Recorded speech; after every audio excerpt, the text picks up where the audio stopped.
Good day, everyone, and welcome to yet another edition of CAPIC's Immigration Daily Update.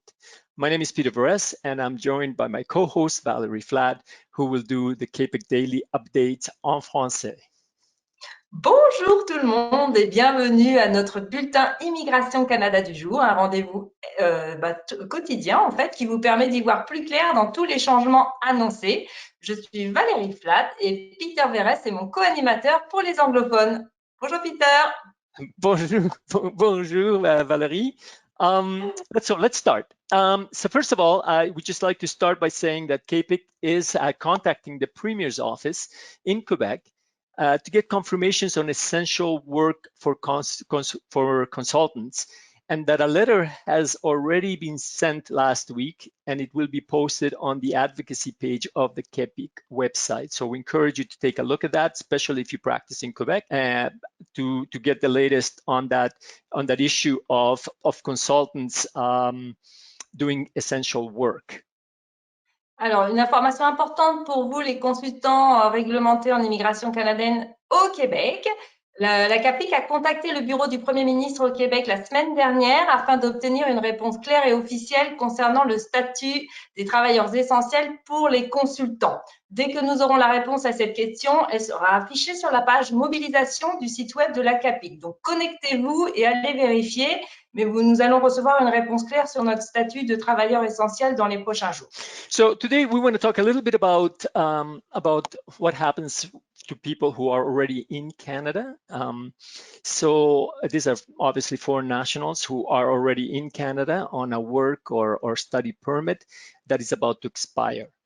IRCC invites us to apply for an extension on those applications so that they can remain in Canada under implied status. And I know that brings up a number of questions around but the department is actually informing us that they'll accept incomplete applications at this moment, and that even if they'll give us an extension for 90 days to update the missing documents. Donc, concernant les travailleurs et les étudiants temporaires qui se trouvent actuellement au Canada et dont le permis arrive à expiration, vous savez que IRCC vous invite fortement à faire une demande d'extension, de prorogation de votre permis afin de maintenir votre statut implicite de travailleur ou d'étudiant en attendant que la situation du Covid se régularise, ou de toute manière que vous obteniez une aide d'admission, qu'il y ait quelque chose. Donc, envoyez une demande, même si elle est incomplète, vous n'avez pas tous les documents, vous n'avez pas pu obtenir une aide d'admission, vous n'avez pas pu obtenir un nouveau passeport. Vous savez qu'IRCC va donner 90 jours supplémentaires afin de compléter les demandes avant de prendre une décision. Donc, n'hésitez pas, maintenez votre statut implicite de travailleur ou d'étudiant en fournissant en ligne, depuis le compte, en ligne, une demande de prorogation de permis de travail ou de permis d'études. And I'm going to preface just our presentation today with the fact that tomorrow, Tuesday, CAPIC is going to meet with ESDC and IRCC, and I think we're going to get a little more clarity on a lot of these issues, a lot of questions that you may have and that we obviously have, and then we'll be bringing those answers to you tomorrow. So please stay tuned because I think now we're starting to see some gelling of those policies, and we're starting to see department putting in a little more sort of structure to these announcements that are coming out, and to their policy approach to some of not only policy but operational approach to some of these measures that they're undertaking in the context of COVID-19.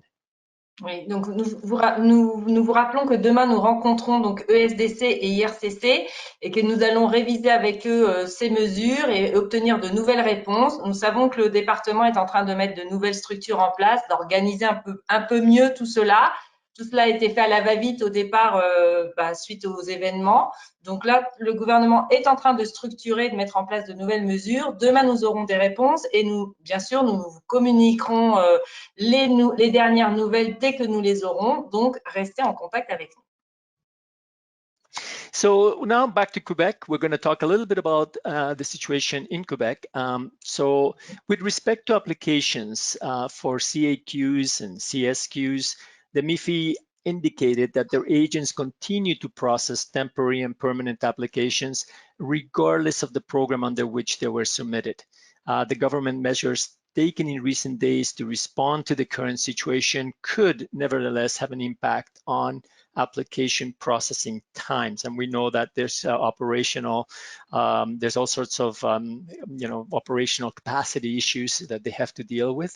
But at the end, right now, they are processing as per usual, business as usual for now.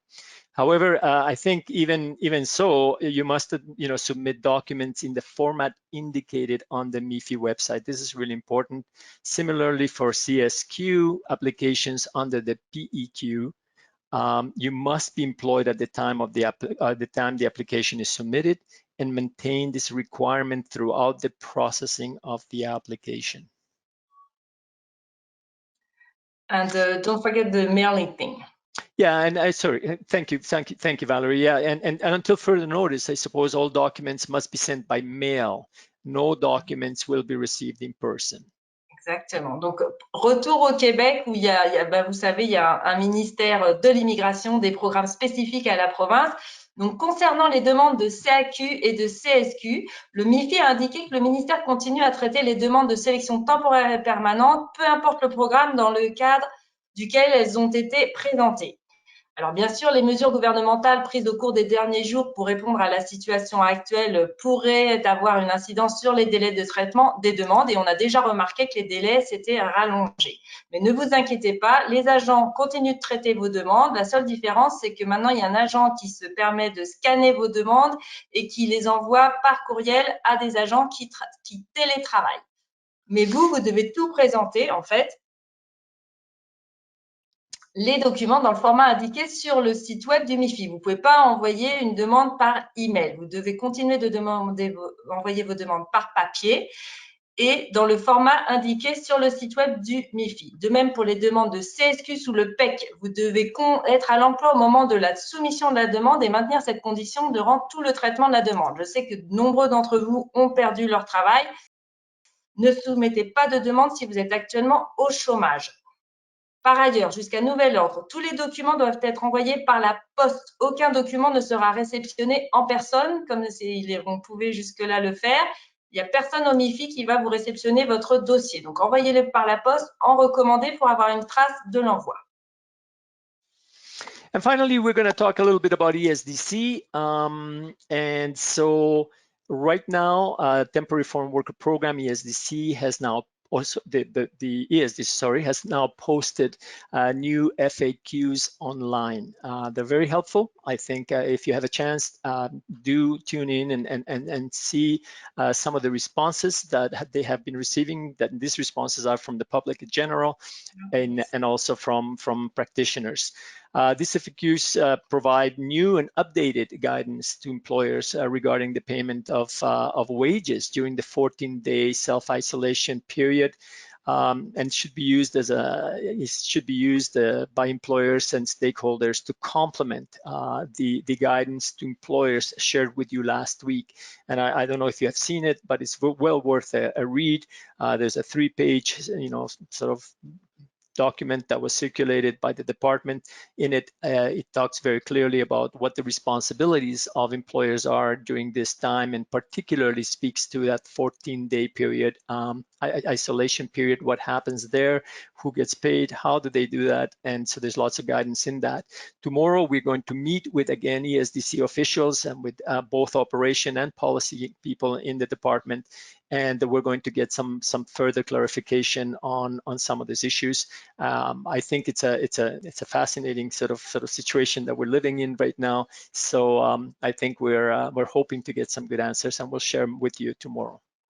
Alors, en plus des conseils aux employeurs qui vous ont été communiqués la semaine dernière, ESDC a maintenant mis en ligne une nouvelle foire aux questions. Ces questions fournissent des orientations, enfin ces questions et ces réponses fournissent des orientations nouvelles et actualisées aux employeurs concernant le paiement des salaires pendant la période d'auto-isolement de 14 jours. et elle devrait être utilisée par les employeurs et les intervenants pour compléter les lignes directives précédentes. Donc, vous allez retrouver un document d'à peu près 3 pages qui indique clairement quelles sont en fait les obligations de l'employeur concernant le paiement de, par exemple, des salaires durant les 14 jours d'isolement, la prise en charge du logement ou pas, selon votre travail. Donc, je vous recommande d'aller voir sur la page www.canada.ca, ESDC, et chercher Covid FAQ pour retrouver toutes les réponses aux questions essentielles. So unfortunately, that's all the time we have for today. Thank you, Valerie. It's been a pleasure sharing this few moments with you, this few minutes with you. I look forward to doing it all over again tomorrow until Friday. I think we're going to be doing this together. And again, please tune in to these vignettes that we have, this information vignettes that we have for you.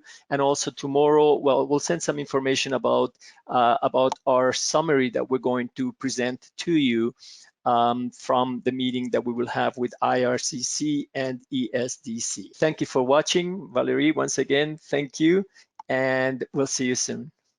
Merci Peter, ça fait encore un honneur de co-hoster, co-accompagner ce show, encore quotidien. Je vous rappelle, on se retrouve tous les jours à 3 heures pour de nouvelles recommandations. Rappelez-vous que nous rencontrons IRCC et ESDC tous les mardis, donc demain, et que demain, a priori, nous aurons des nouvelles réponses pour vous. Pensez aussi à nous faire parvenir vos questions si vous en avez, et puis prenez soin de vous et respectez les consignes. Bonne journée Peter. Bonne journée. Merci. Bye. Au revoir. Au revoir.